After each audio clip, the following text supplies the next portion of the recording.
Welcome to Crimson Guitars, welcome to Patrons Questions, episode 25. A quarter century. Ha. Okay, I have three questions here. One about fret slotting jigs, one about repairing inlays. Hint, it involves inlay. And another one about tone chambers in necks and structural integrity and all of that jazz. Very quickly. So, Jeremy Saucy, he says, where did you get the fret slot jig at Crimson? Did you make it or purchase it? How do you recommend getting started with cutting fret slots? What do you think about GMC luthier tool jigs? StewMac jig? Okay. I'm biased. We make things. I've got the StewMac jig. We've had it forever, and it's good. It works based on a pin that lives in either the table saw, or we've got a crosscut sled that we use currently. It's valid. I have not personally experienced GMC's luthier's tools. I have heard mixed reviews, shall we say. How I recommend getting started with cutting fret slots is depends on what you want to do. I am of the firm belief that if you want to be a professional luthier, you need to be able to cut fret slots by hand. So it's much the same as if you are wanting to be a fine furniture maker and, for example, with dovetails, go away and practice your damn dovetails for weeks and months. Do it a lot, you will get good at it. Cutting fret slots by hand is actually relatively straightforward and easy once you've got the knack, and it shouldn't take too long to get the knack. I would start with a radiused fretboard. Cutting into a rectangular blank is a bit of a bugger. Make sure you've got the right saw, preferably a Crimson Guitars fret slotting saw. You can do the StewMac one. They're manufactured by the same company for us. StewMac don't manufacture their own tool either. We manufacture most of our tools here. Some of them, like saws that we can't actually make here, we get made elsewhere. Our saw is the same as the StewMac one. I'm not sure if I should be telling you that, but you know, whatever.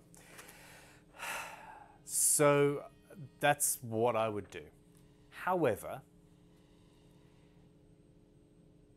if you just want to make 3 or 4 guitars for fun, and you don't want to be a professional luthier, you just want to be a hobby builder, then not that there's anything bad with that, it's just a different decision, then I would suggest get yourself a jig.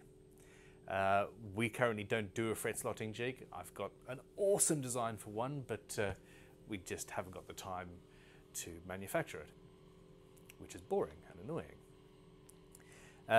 So there are slotting jigs, sort of Mitre style, where you have a template with, like the StewMac template with the pin, and then you just use that, and it's straightforward, relatively inexpensive, and you can do that. I would suggest that if you're only going to build a few guitars, and I'm gonna leave that question at that, because it could have been a show all on its own.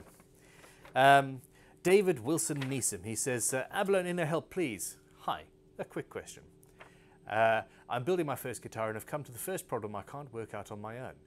Firstly, I've made 2 cardinal sins. Namely, I'm using exotic woods, and probably more types than I should. However, so far I'm happy with the way it's going. It's a multi-laminate through neck. The fretboard is on with the inlays made from abalone. I now have radiused the fretboard. I would radius the fretboard before putting inlays in. Okay. Anyway, I've now radiused the fretboard and it is close to final sanding. However, I noticed that now the inlays have radiused parts of them that have exposed inherent natural faults in the way of holes, some as big as 2 millimeters. What is the best way to sort this? Question mark. The question mark was implied. Fill with super glue and some sort of filler, i.e. shell dust, or something else. Thanks in advance for your advice. This is much the same as the question that I answered last week, actually, about repairing the sides, blowouts on the side of a guitar. You can use shell dust. Now, However, I would prefer, and I always try, to inlay solid material. It has a different refractive index. Natural shell looks different to shell dust in glue. Period. Always will.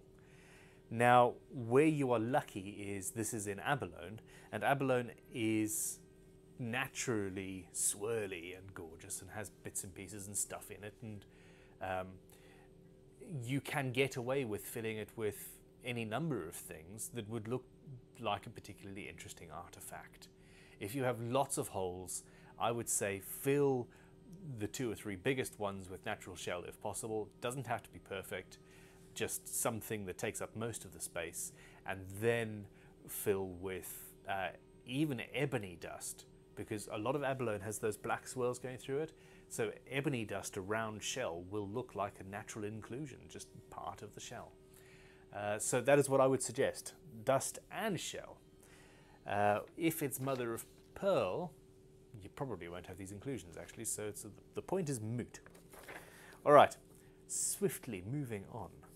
I'm trying to avoid digressing too much.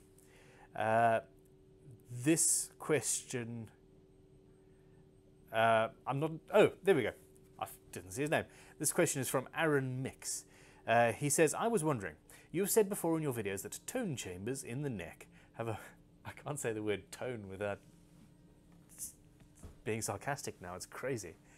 Tone chambers in the neck have a positive effect on a guitar's tone, but weaken it structurally. If the structural integrity is reinforced in other ways, could it still be okay to have tone chambers? I've made a multi-laminate neck out of a particularly strong piece of wood, and I'm planning to also add reinforcement rods, and I was considering clearing out some of the wood between the reinforcement rods and the truss rod to create chambers for tone, but also a bit of weight relief as the neck is a hair on the heavy side. Would this be a good idea, or am I just sabotaging my neck's stability? All right. The only problem that I come up with on that is actually where you mention clearing out some of the wood between the reinforcement rods and the truss rods. Make sure that your truss rod has support on either side so that it doesn't either move sideways or rattle sideways. Your truss rod needs to be surrounded on all four sides. On all four sides. To work properly and effectively. The last thing you want is to be tightening your truss rod and then the whole thing twists inside underneath the fretboard after you've done everything involved in putting a fretboard on, for example. That being said, I have... This is weird. I've talked about this same thing very recently.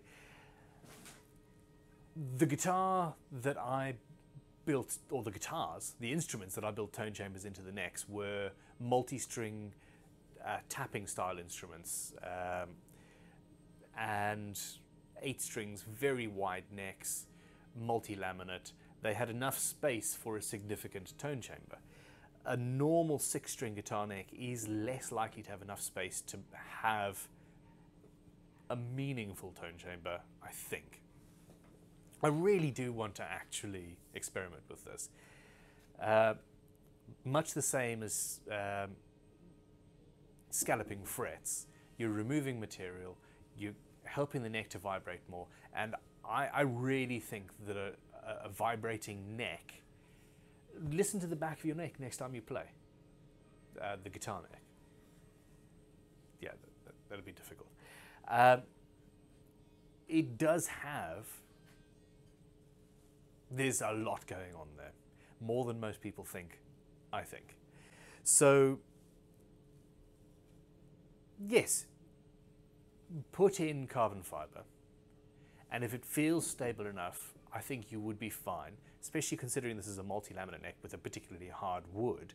I think it would be fine to then route, for example, 2 6mm deep by 6mm, so 1/4 inch by 1/4 inch slots in between the carbon fiber truss rods and the outside. It's a little known thing that is done on violins, for example, and instruments in that family, where they don't glue when the fingerboard is being glued down to the neck, you actually carve away two long ovals of material in a little dome so that your gluing surface is much smaller. This is to make it easier to take off, for one, for repairers that come by after you, to also stop warping to a certain extent, because in that style of instrument we're using warm or hot hide glue. But an unintended side benefit is these small chambers that I think also actually help the resonance of the guitar. Violin, that's a violin, goddammit.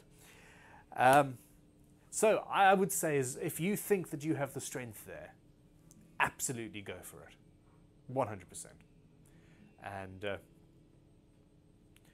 I must at this point say Crimson Guitars is in no way liable for any, I should probably end every single video with that. Always get a second opinion. I'm a crazy man with questionable life choices on my head. Thank you for watching. Thank you for being amazing. I will be back very soon with more, you gorgeous people. Cheers. That was the same. That's in tune with the planar thickness around there.